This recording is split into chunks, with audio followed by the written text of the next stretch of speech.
Today, B3 Comics looks at the conclusion of Rick Remender's incredible run on Uncanny X-Force. The art in issue 35 is done by Phil Noto. The issue begins with Logan and Betsy coming into terms with what they have done. Wolverine feels guilty that he failed to be a father, but realizes killing Dakin was his only choice. Betsy feels guilty for betraying her family in Otherworld when Fantomex was put on trial. She makes amends with her brother Brian and admits she was in a dark place after the death of Warren. Meanwhile, Deadpool checks in on Evan. He reminds Evan that he doesn't have to give in to the evil that is Apocalypse. Evan can be the hero that Uncle Cluster wanted him to be. Evan thanks Wade by calling him a hero. Deadpool leaves him with a heartfelt hug as well as a stack of porn. Logan and Betsy then meet so they can do one final act before disbanding X-Force. They plan to clone a new Fantomex. However, when they arrive, it turns out Deadpool has already started the process. Of course, Deadpool didn't realize Fantomex actually has 3 brains inside his head, so he accidentally created not 1, not 2, but 3 Fantomexes.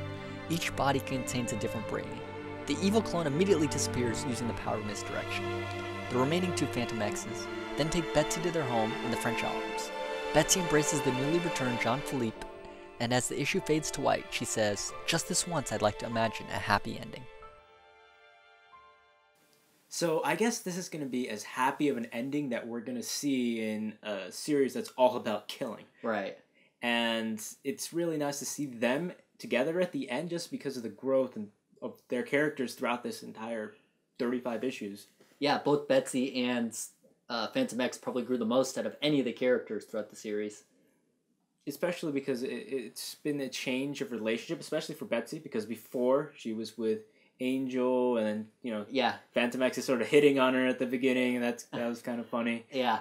And then you sort of see them get closer and closer, and now, we finally have this after Fantomex has obviously been resurrected. I really like the final scene. Like, it's so similar to the final scene she has with Warren, where she has to stab him with the life seed, and, she implants that false memory in his mind of, like, what their life could have been.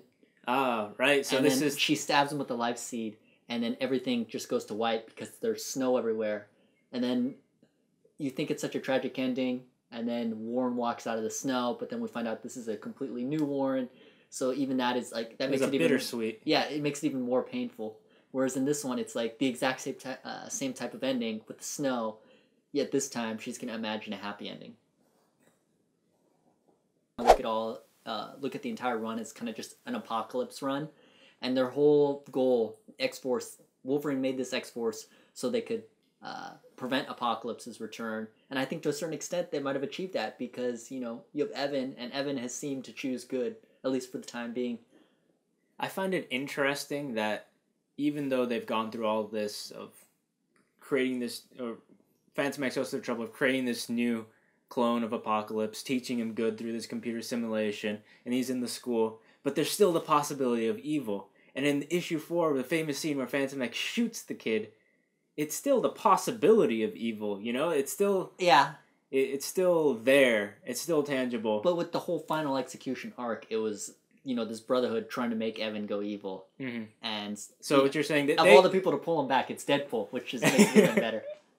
Yeah, I really like the scene in this last issue where Deadpool has a touching moment where he's actually called a hero. I know. It's like... I feel that... Deadpool even got a little choked up, it seems like. I know, and I think that Remender has done an excellent job writing Deadpool throughout the series. I almost feel that half the time that he does a better job writing Deadpool than the actual Deadpool series. Well, I think Deadpool has actually shown a ton of growth in this series as well, I mean, he would have been the guy to potentially kill Evan at the beginning, but at the end he isn't willing to. I think that what I like about Deadpool is in this series, and that oftentimes you see him have these like sudden moments of clarity where he completely goes off on a character explaining logically what's going on, and I absolutely love that because other times it's just being like it's just one-liners all over the place. Yeah, just comic relief. Yeah, like with this touching moment with Evan, it kind of reminds me of Wolverine the X-Men. A few issues ago, they were having they were trying to hire a teacher. Yeah, and Deadpool kept jumping in saying, "Hire me," and Kitty kept saying, "No." But maybe Deadpool deserves that role, or he deserves the job. He's got too much of a reputation against them. Kitty, just she's got this rap sheet holding him against them. Yeah.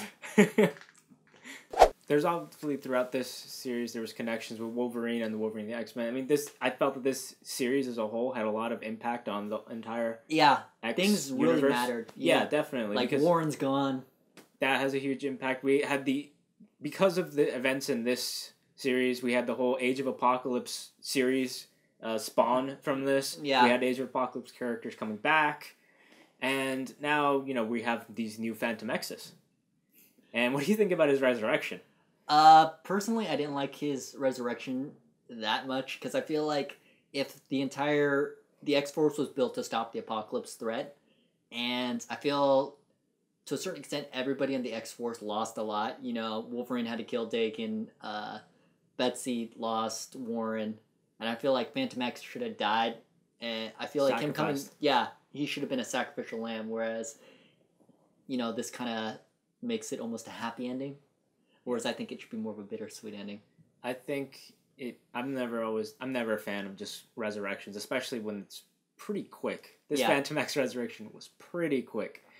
But I think after this entire series, Fantomex has just grown as a character so much, so popular. Yeah, he's super popular. And I think they just wanted him back. And now, not even one Fantomex, there's 3. Yeah. Alright, so as a grade, let's not grade this final issue. Let's give a grade for this entire run. Because this issue, let's be honest, without the run, this would be nothing. Because it's just tying up some loose ends. I would give the run as a whole a 5. It was just some of the best comic book story in the last few years.